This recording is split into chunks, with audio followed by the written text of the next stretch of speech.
rooms to be let unfurnished, falls in love with the daughter of the house, and offers her his heart, which he says is to be let unfurnished. She declines his offer, and retorts that she thinks that his head must be to let unfurnished too. With these three pieces before me, it was not difficult to see a thread of connection between the writer of the black bag letter and the thief who rode across the empty safe at Craigen Court. Following this thread, I unearthed the story of Harry Emmett, footman, reciter, general lover and scamp. Subsequently, I compared the writing on my tracing paper with that on the safe door, and allowing for the difference between a bit of chalk and a steel nib, came to the conclusion that there could be little doubt but what both were written by the same hand.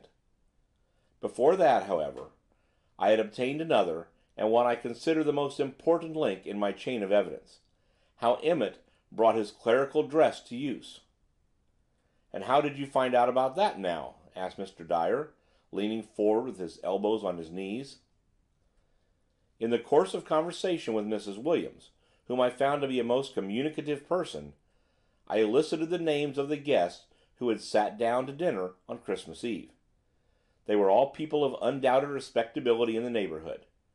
Just before dinner was announced, she said, a young clergyman had presented himself at the front door asking to speak with the rector of the parish.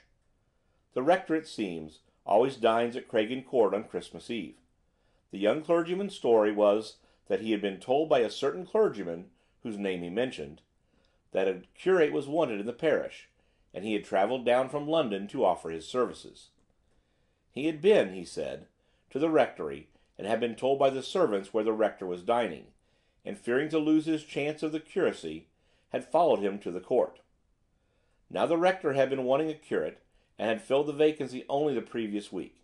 He was a little inclined to be irate at this interruption to the evening's festivities, and told the young man that he didn't want a curate. When, however, he saw how disappointed the poor young fellow looked, I believe he shed a tear or two. His heart softened. He told him to sit down and rest in the hall before he attempted to walk back to the station, and said he would ask Sir George to send him out a glass of wine. The young man sat down in a chair immediately outside the room by which the thieves entered.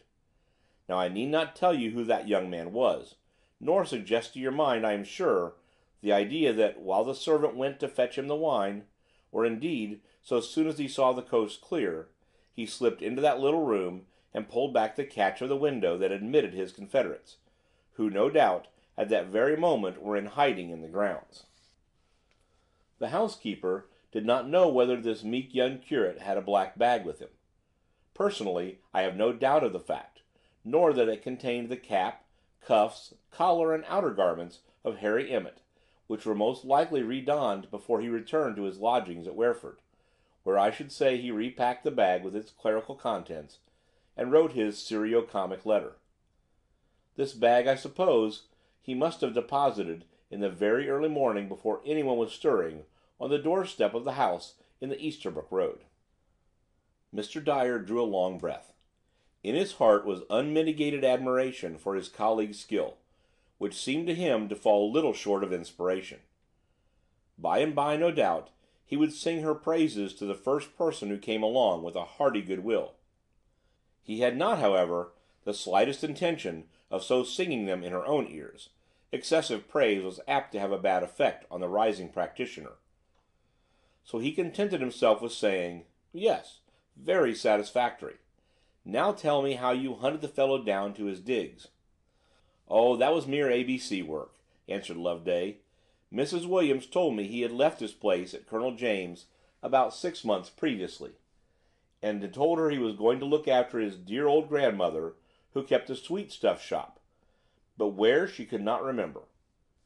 Having heard that Emmett's father was a cab driver, my thoughts at once flew to the cabman's vernacular, you know something of it, no doubt, in which their provident association is designated by the phrase, 'the dear old grandmother,' and the office where they make and receive their payments is styled the sweetstuff shop."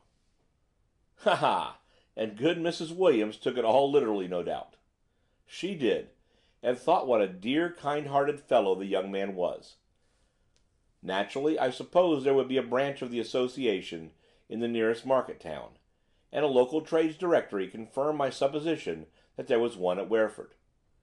Bearing in mind where the black bag was found, it was not difficult to believe that young Emmett, possibly through his father's influence and his own prepossessing manners and appearance, had attained to some position of trust in the Wereford branch.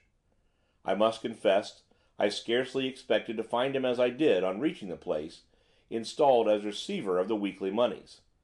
Of course, I immediately put myself in communication with the police there, and the rest I think you know. Mr. Dyer's enthusiasm refused to be longer restrained. "It's capital from first to last!" he cried. "You've surpassed yourself this time." "The only thing that saddens me," said Loveday, "is the thought of the possible fate of that poor little Stephanie." Loveday's anxieties on Stephanie's behalf were, however, to be put to flight before another 24 hours had passed. The first post on the following morning brought a letter from Mrs. Williams, telling how the girl had been found before the night was over, half dead with cold and fright, on the verge of the stream running through Crayton Wood.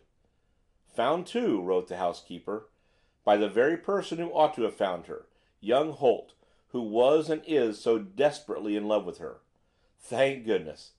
At the last moment her courage failed her, and instead of throwing herself into the stream, she sank down, half fainting, beside it. Holt took her straight home to his mother, and there at the farm she is now being taken care of and petted generally by everyone." End of The Black Bag Left on a Doorstep, by Catherine Louisa Pierkes. Recording by Alan Winterowd. Boomcoach.blogspot.com